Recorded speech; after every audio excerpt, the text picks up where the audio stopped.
Welcome to the Real News Network. I'm Paul Jay in Baltimore. And now joining us from Moscow for an update on things in Russia is Aleksandr Buzgalin. He's a professor of political economics at Moscow State University. He's also editor of the independent democratic left magazine Alternatives. Thanks for joining us again, Aleksandr. Thank you for the invitation. So the recession deepens in Europe. Unemployment continues at extremely high rates in the United States. What is the situation in the Russian economy? How much is it affected by what's going on globally? And how is the left in Russia responding to it? It's a very important topic for us, and I'm very glad to talk about this with international audience. First of all, I want to stress that in Russia we have a very long and deep recession. It's not maybe new wave of crisis in all forms, but we have very interesting and specific elements of this recession which are not typical for the West. And main form is non-payments between different enterprises, firms, and so on. As a result, people typically are working for nothing. I have very interesting examples when one firm will order some work for another, the work will be done, and then this organization will wait for 1, 2, 3, 5 months when money will come. It's a very strange situation, but we do not have any real opportunities to fight against such situation. And this creates very big problems for ordinary people because they do not have wages. They are working, but they do not have wages. It's similar with problems of 1990s when we had very deep crisis, not simply recession, and it's created absolutely another atmosphere in the country. Plus, a lot of problems in the sphere of education, healthcare, housing are not solved. And when officials are explaining that inflation is not so high, only 10-12%, maybe a little less officially, they will never say that for ordinary people inflation is much higher because all main consumer goods plus public transport, and in Russia it's very important for ordinary people, plus housing, heat, electricity, water supply and so on, prices in all these spheres are growing 15, 20, 25% and jumping permanently. So this is really big problems for our people. Plus we still have a very unpleasant general atmosphere as far as political climate is concerned. We do not have dictatorship, we do not have even pure authoritarian regime, but people are tired from a situation when they are like puppets in the hands of the officials, in the hands of mass media, in the hands of mass culture.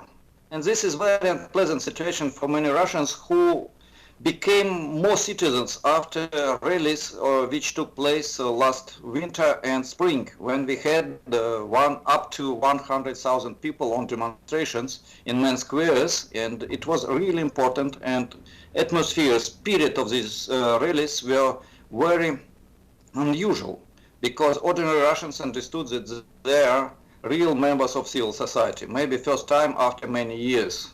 Only in 2005 we had big rallies against monetization of benefits. Right. When we talked about this last, about the big rallies, you pointed out that much of the leadership were coming from forces that in fact wanted a different variation of neoliberal economics, and they were raising the democratic questions sort of to serve those interests, maybe less so about a kind of more genuine democracy. So if that's the case, how is the left responding to that now?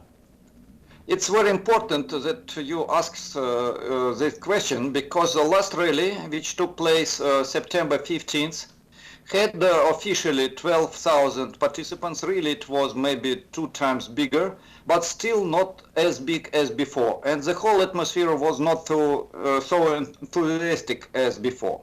But among all these people, participants, left groups, left different political, social movements and organizations were represented much, much bigger than before. And it was not maybe 5-10% of people with red flags or left slogans, but maybe 30 or something like that. The situation is moving and changing. A lot of people understood that these formal democratic slogans, which are important, honest elections and so on, really will not solve deep social contradictions. And to solve them is key question now for Russia, not only democratic. both democratic and social questions are important, and they must be together. And this is the main agenda of Forum of Left Forces, second Forum of Left Forces, which took place before rally, September 8th in Moscow, in a big hotel, and more than 300 people came mainly from Moscow because the Russian periphery could not come. They simply cannot pay for ticket. To come from Siberia to Moscow costs more than to fly to New York now. For ordinary Russians, it's necessary to spend 3, 4, 5 months' wage to come to Moscow, and they cannot do this. But they were with us. We had a lot of requests and proposals from different cities, regions, and so on. More than 20 different left organizations, different forms of non-Stalin communist organizations, people who were excluded from Communist Party of Russian Federation because they were too democratic and not enough Stalinists, not enough nationalists. It's like a joke, but that's true. They were excluded for this. All these people, including some Trotskyist groups, a lot of young people, left feminist girls and so on, came together, made, I think, very strong and important declaration, made march anti-capitalism, regular march, also successful, not very big, but very active and good, enthusiastic atmosphere on it. It was not bad reflection of this event in local internet and not only internet, mass media. So it's a really movement forward, and I hope in the future we have more and more consolidation. Now it's only coordination. We have coordination council of Forum of Left Forces. It's approximately 30 leaders and militants of different organizations. It's interesting, but this council can work like organizations and social forums. It's mainly democracy of consensus. Are they planning in terms of what they plan to do in terms of movements in the streets, or are they also developing some electoral strategy? Mainly it's now, first of all, continuation of the street activity, but idea is to have bigger left influence and more social slogans and goals in this movement. I mean street activity, and this is successful tactic, not strategy, I can say. Then we are planning to make new social forum because we must, and we want to, we not must, we want to involve different social organizations, Greens, trade unions, and so on. And they are independent trade unions. They are really left in my country. So I hope it will be successful also integration of political and social different initiatives.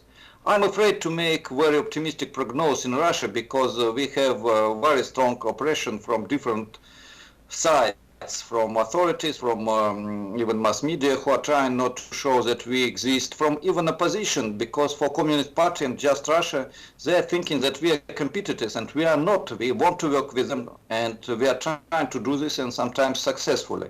So I have some positive, how to say, intentions and positive feelings about this process now. And what's planned in terms of the opposition movement? The rally, you say, the last one was not nearly as big as before. Why is that, and where are things at in terms of the broader opposition movement? First of all, the result is predictable, was predictable, because only formal slogans of a very strange mixture of leaders which were dominant before led to the crisis of such form of demonstration as we had before. Now it's regroupment, and I hope the more we have social and democratic slogans on these demonstrations and other leaders and in other background and other networks included in these movements, the more we have success. And the question now is not simply 100,000 or 50,000. It's important, but the key question is atmosphere, activity, and continuation of the struggle. Now we have a small break, and I think we must have a small break for regroupment, for reorganization of forces and creation of new coalitions and umbrella organizations. And this process is developing, and I hope successfully, and will be developed. All right, thanks for joining us, Aleksandr. Thank you, and sorry for this glass of water.